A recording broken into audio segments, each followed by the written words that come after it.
İyi ki Allah bundan geri koymasın. Hayırlısı. Mahalle kentsel dönüşüme girmez. Allah yardımcınız olsun. Pazarımız iyi.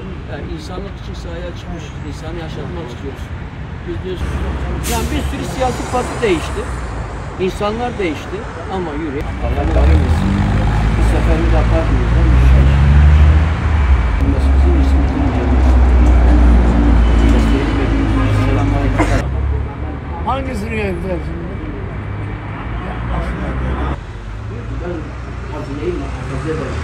Sen malı alırken bu sefer bir defa büyür. İnşallah hayırlısı. Beraber olsun. Eyvallah. Beraber olacak. Unutulmuş tek ilçesi Yüreğir. Merkez ilçesi ha. Hizmetin benim derdim bu abi ya. İnsan için mücadele vermek. En önemlisi. Adana'yı nasıl kalkandıracaksın? Sanayileşme babında niye Antep bizi geçti? Belediyeci İnşallah muvaffak derler. olursunuz. Sen mobilyada yardım edersin. Biz de kira parasına yardım ederiz. En azından bu Müslümanlar sahaya girsin. Aynen Bu öyle. insanlık konusu. Yani biz insanı dert ediyoruz.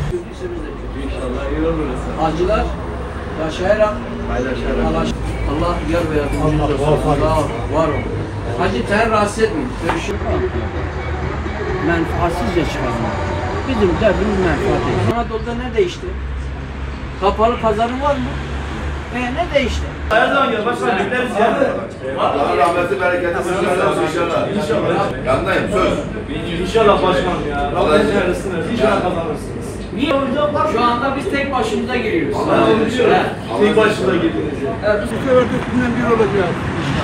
Bak AK Parti'nin şu andaki adayımız gelmiyor. Ben onun için ilk kere Bu sefer de Hüdapar olsun. o da bizim partili. Allah razı olsun. Teşekkür ederim. İnşallah. Ha, değişim istiyorsanız Vallahi sen gelmeden önce başkanım onu konuşuyorduk. AK Evet. Parti muhabbetini şeyini yapıyorduk. Hani daha düzgün, daha işine sahip çıkacak bir başkan bekliyoruz. İnşallah Mesela- olursa. kuşak biz uyuyor. Hiç. Öyle değil mi? Adaletsizlik duyuyoruz. Adalet zaten Biz yok. Hiçbir şey yok. Beraber yaşamak. Selamünaleyküm.